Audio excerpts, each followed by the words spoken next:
আসসালামু আলাইকুম, সবাই কেমন আছেন? আলহামদুলিল্লাহ আমি ভালো আছি।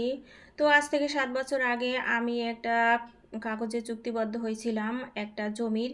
তো আজকে ফাইনালি সেই কাজটা সম্পূর্ণ হতে যাচ্ছে, জানি না কি হবে। ১ মাসের ভিতরে আমি আজকে ধরে ৬ দিন বাগেরহাটে যাব এই কাজটা সম্পূর্ণ করার জন্য। আজ ৭ বছর হয়ে গেছে। অবশ্য আরও ১ বছর আগেই এই কাজটা আমার সম্পূর্ণ হওয়ার কথা ছিল, ৭ বছরের ছিল না। কিন্তু ১ বছরটা আমার কেটে গেছে প্রায় বিভিন্ন সমস্যার কারণে। যেখানে আমার সমস্যা ছিল, তাদেরও সমস্যা ছিল, যারা আমাকে চুক্তি দিয়েছিল যে ৬ বছর পরে আমাকে সমাধান করে দেবে। যাই হোক, সব সব ঝড়ঝাপটা বাধা বিপত্তি পেরিয়ে তারপরে আজকে চলে গেলাম ফাইনালি। দেখি আজকে ৬ দিনের দিন যদি সম্পন্ন হয় তো আল্লাহর কাছে অশেষ শুক্রিয়া। আলহামদুলিল্লাহ আমার কাজটা সম্পন্ন যদি হয়ে যায় আজকে, তো অবশেষে হওয়ার মতো কোনো চান্স আছে যে হতে পারে। তো আমার টাকার গুলা অনেক কষ্টের টাকা জমানো, আমি এই টাকা দিয়ে একটু সুখ কিনতে চাইছিলাম। তো সুখটা যদি আজকে অবশেষে আমার সম্পন্ন হয়, সুখ কেনাটা, এখানে আমার কিছু শখও বিক্রি করতে হয়েছে, তারপরে আমার টাকাটা লাগছে। যদিও আমার সম্পূর্ণ টাকায় জোগাড় করা ছিল, কিন্তু এখন বিভিন্ন নিয়ম কানুনের কারণে সরকারি আমার রেজিস্ট্রির বাজেটটা অনেকটাই বেড়ে গেছে, যা আমার বাজেটের ভিতরে ছিল না। আমার বাজেটের ভিতরে ছিল যা, সেটা আমার কাছে রেডি করাই ছিল। যদি আরও ১ বছর আগে হইতো তাহলে আমার এই শখটা বিক্রি করতে হইতো না। যাই হোক, অবশেষে সব কিছু মিলাইয়া সব বাধা বিপত্তি পেরিয়ে আজকে তো মামে নেমে পড়ছি, অবশেষে চলেও আসছি কিন্তু আমরা বাগেরহাটে। যে দেখি কি হয় আজকে। এখন আমরা বাগেরহাটে একদম চলে আসছি, আমরা মা মেয়ে চলে যাচ্ছি রেজিস্ট্রি অফিসে। সেখানে আমার ভাই আছে, ভাই আমাদের জন্য অপেক্ষা করছে। আমরা যাওয়ার পরে কাগজপাতি রেডি হবে, আর যে চুক্তি দিছে সেও ওখানে আছে। তো দেখি কি হয়, আপনারা সাথেই থাকেন, শেষ পর্যন্ত দেখতে পারবেন ইনশাল্লাহ। আজ আমরা মা মেয়ে অনেক মানে দ্বিধা সংকোচের ভিতরে আছি যে কাজটা সম্পূর্ণ হবে কি না, বলতেই পারতেছি না। এটা বাগেরহাট স্ট্যান্ড। তো ট্রাফিক মোড় থেকে আমরা বাগেরহাটের শহরের ভিতরেই ঢুকে পড়ছি।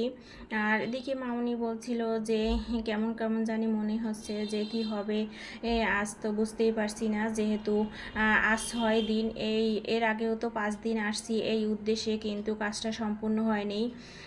তখনও তো আসছিলাম যে কাজটা সম্পূর্ণ হবে করে, কিন্তু হয় নাই। তো দেখি অবশেষে আজকে কি হয়। মনের ভিতর কেমন একটা মানে দ্বিধা সংকোচ কাজ করতেছে যে হবে কি হবে না, এরকম একটা বিষয়। তো চলে আসছি আমরা অবশেষে রেজিস্ট্রি অফিসের সামনে। রেজিস্ট্রি অফিসটা বাগেরহাট মিঠাপুকুর পার। তো আসার পরে এখানে আমি গাড়ি এলাকে ভাড়া দিয়ে তারপরে চলে গেলাম মহুরীপট্টির ভিতরে। অফিসটা রেজিস্ট্রি হবে যেখানে, সেটা একটু দূরে। তো এখানে আমার ভাই বসে আছে, ভাই অপেক্ষা করছে, ভাইয়ের জন্য আমরা একটু লেট হয়ে গেছে যদিও আসতে। তো চলে আসছি এই যে বাগেরহাট মহুরীপট্টি, এই রাস্তা থেকে কিন্তু অনেক আসা যাওয়া করা হয়, মিঠাপুকুর পাড়ে অনেক আসা হয়, ঘোরাঘুরি হয়। কিন্তু এইখানে যে রেজিস্ট্রি অফিস বা মহুরীপট্টি, এইটা কিন্তু আমি আগে কখনোই জানতাম না। হঠাৎ করে আমার এই কাজটার উদ্দেশ্যে আমি জানতে পারলাম যে এইখানে মহুরীপট্টি বা রেজিস্ট্রি অফিস আছে। আমি ভাবছি কোর্টের ওদিকে হবে, কিন্তু এই জায়গায় যে আমি জানতাম না। তারপরে হাঁটাহাঁটি করছিলাম, আমার ভাই একটু আসতে দেরি হয়েছিল, ও একটা কাজে গেছিল। তারপরে মামুনি মিঠাপুকুর পাড়ে ওখানে ফুল গাছ দেখতে পেয়ে ফুলের ছবি করলো। ও তো আবার ফুল পাগল মানুষ। তারপর এখানে মামা ভাগ্নি মিলে একটু নাস্তা করে নিল, আমাকে বলছিল, আমি করি নাই কারণ আমার একদম খাবার দাবারের রুচি ছিল না। আর এদিকে কাগজটা অলরেডি রেডি হয়ে গেছে। এখন আমার ভাই একটু চেক করে নিয়েছিল যে কোনো ভুল ত্রুটি আছে কি না। এখন বেলা 4টে বাজে, তো লাঞ্চের টাইম, অফিসার লাঞ্চে গেছে, আমরাও একটু এই ফাঁকে লাঞ্চ করে নিলাম, যেহেতু সারাদিনই তো সবাই না খাওয়া এরকম একটা অবস্থা। আর আপা ছিল, আপার আঙ্কেল ছিল, এদেরকে সবাই নিয়ে এখানে ছিল কাচ্চি, আর আপার জন্য চিকেন আনা হয়েছে, যেহেতু আপা কাচ্চি মাটন খায় না, এজন্য। খাওয়া দাওয়া শেষে আমরা একটু ঠান্ডা পানি খেয়ে নিলাম।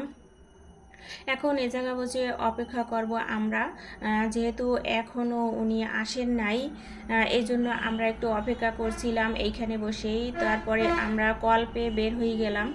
তো অবশেষে এখন আমরা চলে যাচ্ছি সেই রেজিস্ট্রি অফিসে। রেজিস্ট্রি অফিসের ভিতরে ঢুকে পড়লাম, যেহেতু কল করা হয়েছে আমরা চলে আসছি।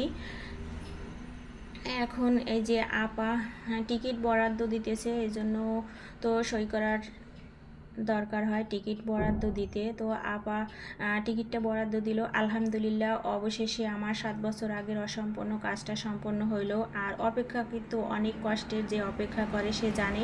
তারপর এখানে আমার ভাইয়ের ছেলে মেয়ে আছে বাসায়, ওদের জন্য একটু খাবার কিনে দিব। 1 লিটার আইসক্রিম কিনে দিলাম আর আপারে মিষ্টি কিনে দিছি। জানি না আমার ভাই কতটা দিছে।